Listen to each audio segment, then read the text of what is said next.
అయితే ఇప్పుడు కేసుల విషయం వచ్చింది కాబట్టి జగన్ వైఎస్ కేసులో అసలు ఎలా ఏదో ట్విస్ట్ జరగబోతోంది, త్వరలోనే దీనిపైన వివేక కేసులో త్వరలోనే ఒక ఫైనల్ డెసిషన్కి వస్తారు, చంద్రబాబు ఏదో సంచలన నిర్ణయం తీసుకోబోతున్నారు దీనిపైన అనే చర్చకు వస్తుంది.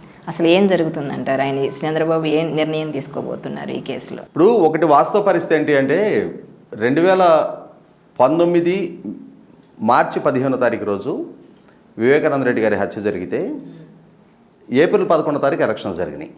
ఆ ఎన్నికల్లో వివేకానంద రెడ్డి గారి హత్యని ఒక ప్రచారాస్త్రంగా వైసీపీ పార్టీ మలుచుకోగలిగింది.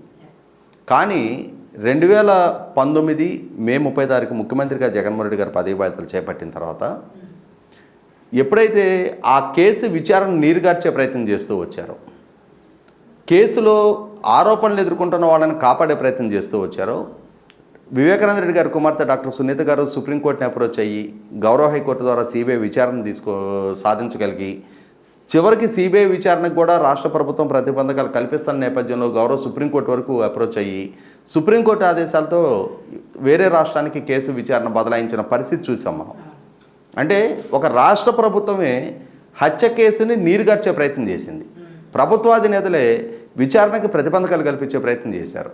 తన సొంత చిన్నాన్న ఎన్నికలలో ఆ హత్యని ప్రచారాస్త్రంగా మలుచుకొని తాను రాజకీయంగా లబ్ధి పొందిన అంశాన్ని తాను అధికారంలోకి వచ్చిన తర్వాత తానే స్వయంగా హత్య కేసు విచారణకి ఆటంకాలు కల్పిస్తూ విచారణాధికారుల మీద కేసు నమోదు చేసే ప్రయత్నం చేస్తా ఎన్ని రకాల ప్రతిబంధకాలు సృష్టించింది మనందరం చూస్తున్నాం.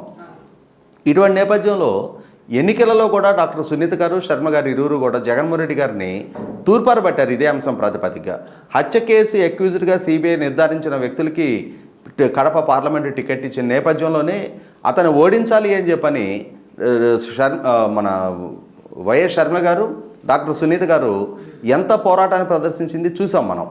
కాబట్టి ఇటువంటి పరిస్థితుల్లో డాక్టర్ సునీత గారు రీసెంట్గా చంద్రబాబు నాయుడు గారిని, హోంమంత్రి వంగలపూడి అనిత గారిని కూడా కలవటం జరిగింది.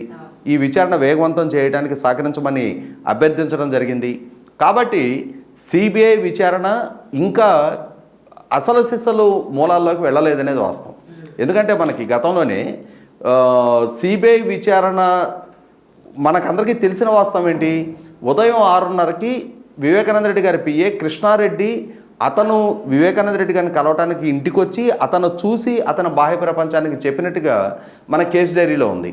కానీ తర్వాత తేటతెల్లమైన వాస్తవం ఏంటి, వీకెండ్ కామెంట్ బై ఆర్కేలో ఆ ఏబిఎన్ రాధాకృష్ణ గారు తెల్లవారుజామున 4 గంటలకే జగన్మోహన్ రెడ్డి గారు, అజయ్ కల్లం రెడ్డి గారు, ఉమారెడ్డి వెంకటేశ్వర గారు మేనిఫెస్టో గురించి చర్చించే సందర్భంలోనే అప్పటికే జగన్మోహన్ రెడ్డి గారికి ఆ సమాచారం అందినట్టుగా, ఆ సమాచారం వీళ్ళతో రివీల్ చేసినట్టుగా ఆయన బయట పెట్టిన తర్వాత అప్పుడు సిబిఐ దాని మీద విచారించి అజయ్ కల్లం రెడ్డి గారి దగ్గర, ఉమారెడ్డి వెంకటేశ్వర గారి దగ్గర స్టేట్మెంట్ నమోదు చేసుకున్న తీరు చూసాం.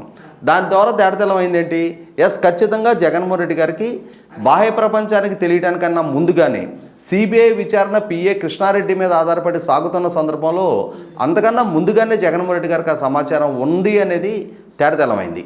మరి ఎందుకు జగన్మోహన్ రెడ్డి గారికి అంత తెల్లారుజామున అవినాష్ రెడ్డి ఎలా కన్వే చేయగలిగాడు, ఎందుకు కన్వే చేశాడు, అసలు వీళ్ళ పాత్ర ఏంటి? ఇప్పటికే సిబిఐ అక్యూజ్డ్ నెంబర్ 7 and 8గా అవినాష్ రెడ్డిని, వాళ్ళ తండ్రి భాస్కర్ రెడ్డిని కేసులో బుక్ చేయడం జరిగింది. వాళ్ళ నాన్న జైల్లో ఉన్నాడు. ఇటువంటి పరిస్థితుల్లో మరి ఈ వాస్తవాలు తెలిసిన జగన్మోహన్ రెడ్డి గారు ఎందుకని సిబిఐకి వాస్తవ సమాచారాన్ని అందించాల? ఆనాడు తమ చేతిలో ఒక మీడియా సంస్థలు ఉన్నాయని చెప్పని ఆనాడు పాలకుడుగా ఉన్న చంద్రబాబు నాయుడు గారికి ఆపాదించి నారాసుర రక్త చరిత్ర అని చెప్పని ఎందుకని రాజకీయంగా లబ్ధి పొందే ప్రయత్నం చేశారు?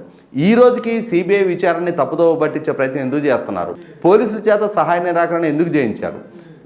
వీటన్నిటి అనుమానాల నేపథ్యంలో అసలు అన్నిటికంటే కీలకమైంది 40 కోట్ల రూపాయల సుపారీ మాకు ఇస్తాను అని చెప్పని అష్యూర్ చేశారు. నాకే 5 కోట్ల రూపాయలు ఇస్తానన్నారు, నాకు 1 కోటి రూపాయలు దక్కింది అని చెప్పని దస్తగిరి బాహాటంగా సిబిఐకి పులివెందుల మేజిస్ట్రేట్ గారి దగ్గర ఇచ్చిన సిఆర్పిసి 164 స్టేట్మెంట్లో తెలియజేయడం జరిగింది. అంటే 1 కోటి రూపాయల నగదు దస్తగిరికి ముట్టినట్టుగా నిర్ధారణ అయింది. మరి దస్తగిరికే 1 కోటి రూపాయలు ముట్టినాయి అని అంటే మరి మిగిలిన వాళ్ళందరికీ ఇంకెంత ముట్టి ఉండొచ్చు? 40 కోట్ల రూపాయలు సుపారీ ఇవ్వగలిగే సామర్థ్యం ఉన్న వ్యక్తులు ఎవరు?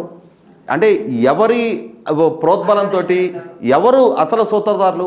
వీటన్నిటిని విచారించాల్సిన నేపథ్యంలో అసలు తెల్లారుజామున 3 గంటలకి 4 గంటలకి అవినాష్ రెడ్డి నుంచి జగన్మోహన్ రెడ్డి గారితోకి భారత్ గారికి ఏం కాల్స్ అన్ని కాల్ డీటెయిల్స్ ఏంటి, వీటన్నిటినీ ఖచ్చితంగా నిర్ధారణ చేయాల్సిన బాధ్యత సిబిఐ మీద ఉంది. కాబట్టి ఆ దిశగా జగన్మోహన్ రెడ్డి గారిని భారత గారికి సమన్ చేసి వాళ్ళని విచారించి తీరాల్సిన అవసరం ఉంది.